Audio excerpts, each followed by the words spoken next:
Olá, bem-vindos ao programa Saber Direito. Meu nome é Rafael Oliveira e nós vamos continuar tratando dos princípios do direito administrativo.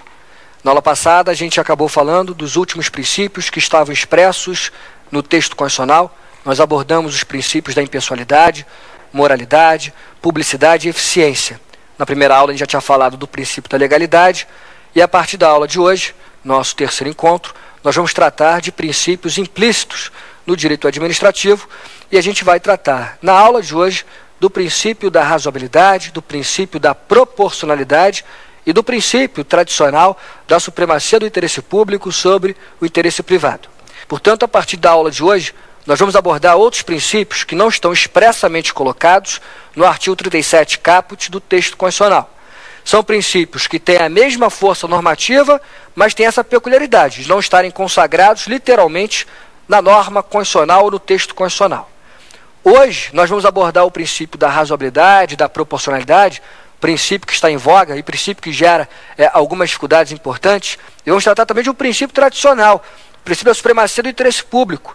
Um princípio muito tradicional e muito citado, que passa a ser criticado por alguns autores aí, entre aspas, modernos, que vêm escrevendo sobre a matéria. Tá? Então vamos começar a falar, na aula de hoje, do princípio da razoabilidade e do princípio da proporcionalidade.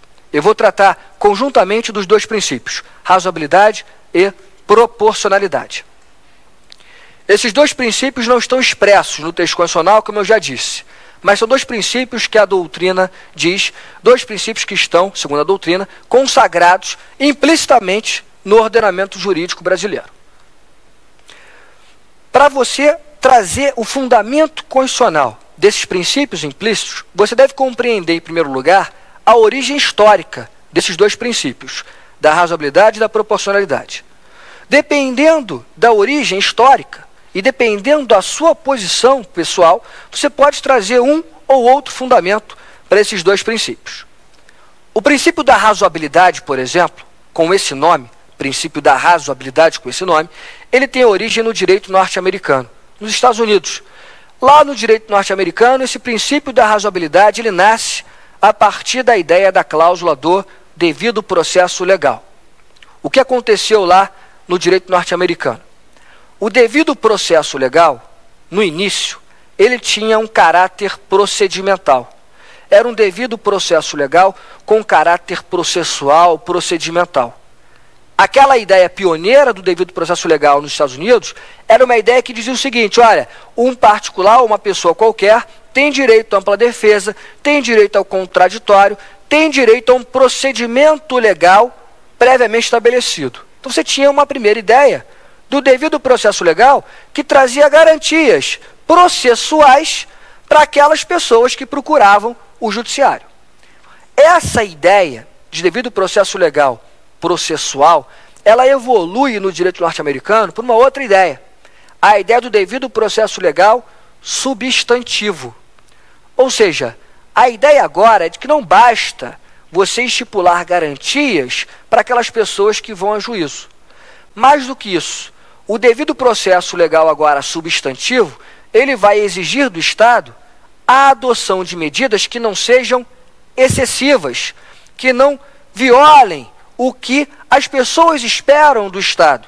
Sejam, portanto, medidas razoáveis, medidas, portanto, tomadas com bom senso.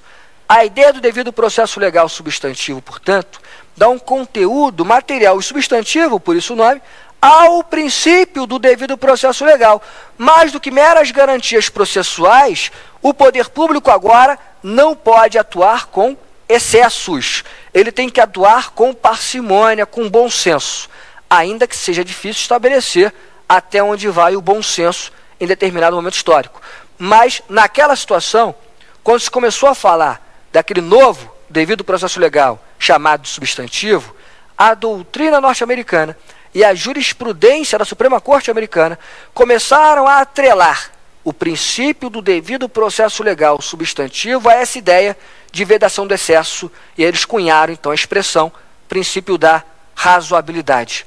O poder público não pode atuar com excesso, ele tem que atuar com razoabilidade. Uma ideia ampla, uma ideia por vezes vaga, mas que a gente vai tentar concretizar daqui a pouquinho com algumas noções mais exatas.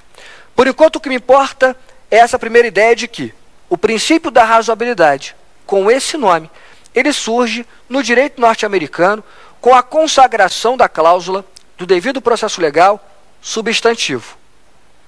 O outro princípio, da proporcionalidade, que se parece muito com o princípio da razoabilidade, a gente vai ver a discussão daqui a pouquinho, o princípio da proporcionalidade ele tem origem no direito alemão, nasce na Alemanha. Na Alemanha se cunhou a expressão princípio da proporcionalidade, e a ideia do princípio da proporcionalidade no direito alemão, ela foi decomposta em 3 subprincípios, ou 3 parâmetros, para você entender o que é essa proporcionalidade. Dizia-se no direito alemão, o Estado tem que atuar de maneira proporcional. O que é esse atuar de maneira proporcional?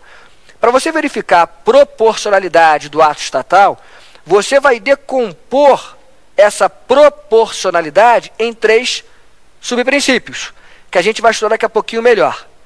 Princípios da adequação, princípios da necessidade e também da proporcionalidade em sentido estrito. Adequação, necessidade e proporcionalidade em sentido estrito. São 3 subprincípios que, somados, demonstram se um ato estatal foi proporcional. Quando você fala em proporcionalidade, nesse caso, você está fazendo uma relação necessária entre os meios que foram adotados pelo Estado e os fins que foram alcançados por essa atuação estatal.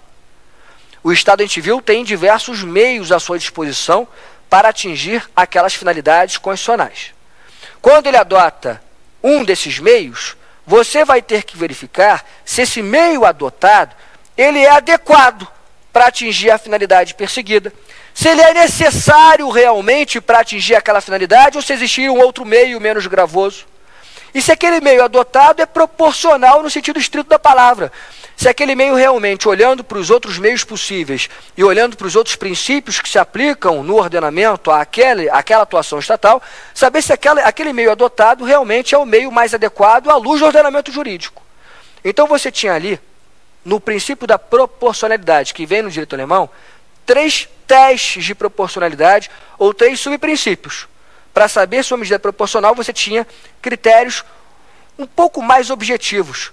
Você tinha que ver se a medida era adequada, a gente vai ver isso depois com casos concretos, se a medida era necessária e se a medida era proporcional no sentido estrito da palavra. Se passasse pelos 3 testes, o ato estatal seria proporcional. Então essa ideia de proporcionalidade no direito alemão, ela não nasce a partir do devido processo legal como aconteceu nos Estados Unidos. A ideia de proporcionalidade no direito alemão nasce, na verdade, da própria cláusula do Estado de Direito e da própria ideia de que existem direitos fundamentais que o Estado deve promover e proteger. No direito alemão, portanto, o princípio da proporcionalidade, que não é também um princípio expresso, ele nasce a partir da cláusula do Estado de Direito e da própria ideia de que existem direitos fundamentais que o Estado tem que proteger e promover. Nessa ideia, portanto, a proporcionalidade na Alemanha vai, obviamente, ser consagrada na jurisprudência lá do Tribunal Constitucional Alemão e vai atravessar, né, os oceanos. Essa ideia vai se expandir e vai tomar a jurisprudência e as doutrinas mundo afora. E chega ao Brasil também essa ideia de proporcionalidade. De modo que a gente hoje no Brasil encontra essas 2 noções, princípio da razoabilidade e princípio da proporcionalidade, que têm origens diferentes.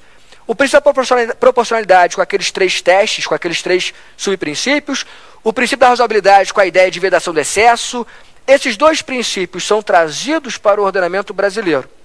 E aí eu volto àquela minha pergunta, àquela minha colocação inicial. De onde nós vamos extrair esses princípios implícitos da razoabilidade ou da proporcionalidade? Dependendo da sua posição,